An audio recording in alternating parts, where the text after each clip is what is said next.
चलिए, लेकिन इस बीच एक बड़ा जो मानवीय संकट उभर कर सामने आ रहा है वो संकट है शरणार्थियों का।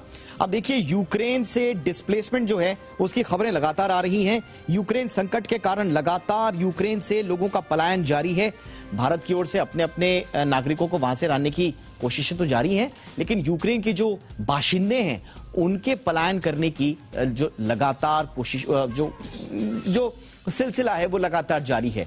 अब ये जो शरणार्थी हैं ये यूक्रेन के आसपास के देशों में शरण लिए हुए हैं। अब मानवीय आधार पर तमाम देश यूक्रेन की मदद के लिए तो सामने आ रहे हैं, लेकिन हमने देखा कि जब जब इस तरह के कॉन्फ्लिक्ट की सिचुएशन आती है, शरणार्थियों की प्रॉब्लम आती है, तो फिर दूसरे देशों की अर्थव्यवस्थाओं पर, वहां की जो आंतरिक राजनीति है उस पर भी दबाव पड़ता है। तो जरा देखने की कोशिश करते हैं कि यूक्रेन की वजह से जो यूरोप का एक तरह से शरणार्थी संकट पैदा हो गया है वो किस तरह का है।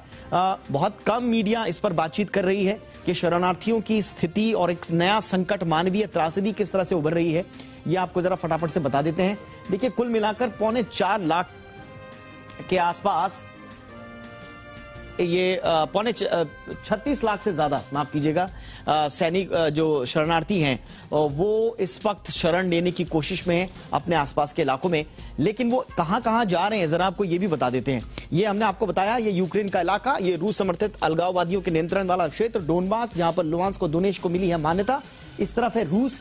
अब ये देखिए, बेलारूस जाने वाले जो लोग हैं वो थोड़े से कम हैं, क्योंकि बेलारूस को वैसे भी रूस का समर्थित देश माना जाता है। पूरी तरह से रूस की आइडियोलॉजी बेलारूस पर हावी है, यहीं पर टॉक्स भी हो रहे हैं। तो यहां पर आपको शरणार्थियों की संख्या कम दिखेगी, लेकिन बॉर्डर एरिया से यहां पर भी जा रहे हैं 300 के आसपास। सबसे ज्यादा अगर आप देखेंगे तो मुझे लगता है पोलैंड जो वो इलाका है, ये वो इलाका है जहां पर सबसे ज्यादा है। 1,56,000 के आसपास है, लेकिन अभी जो लेटेस्ट जानकारी मिल रही है इनकी संख्या बढ़कर 2.5 लाख हो चुकी है। तो 2.5 लाख के आसपास पोलैंड पहुंच चुके हैं यूक्रेन से शरणार्थी। इसके अलावा लातविया जो देश है वहां भी गए हैं लगभग 200 के आसपास। और लातविया में तो यह भी कहा जा रहा है कि भाई वहां के जो लोकल लोग हैं अगर वो आना चाहें यूक्रेन की मदद के लिए तो आ सकते हैं, उनको छूट दे दी गई है। इसके अलावा आप देखिएगा नीचे सदर्न पार्ट में अगर आप आएंगे तो मालडोवा में, हालांकि मालडोवा भी कहा जाता है कि रूस की आइडियोलॉजी से पूरी तरह से भरा पूरा रूसी समर्थित देश, पुतिन के फेवरेट देशों में से एक मालडोवा, लेकिन यहां पे भी 41,525 शरणार्थियों ने शरण ली है। रोमानिया एक और इलाका जहां पर लगभग 43,000 है, लेकिन लेटेस्ट जो रिपोर्ट्स हैं लगभग 50,000 लोगों ने रोमानिया में शरण ली है यूक्रेन के। साथ ही साथ आपका हंगरी है, इसके अलावा आपका स्लोवाकिया है, पोलैंड की हमने कहानी आपको बता दी।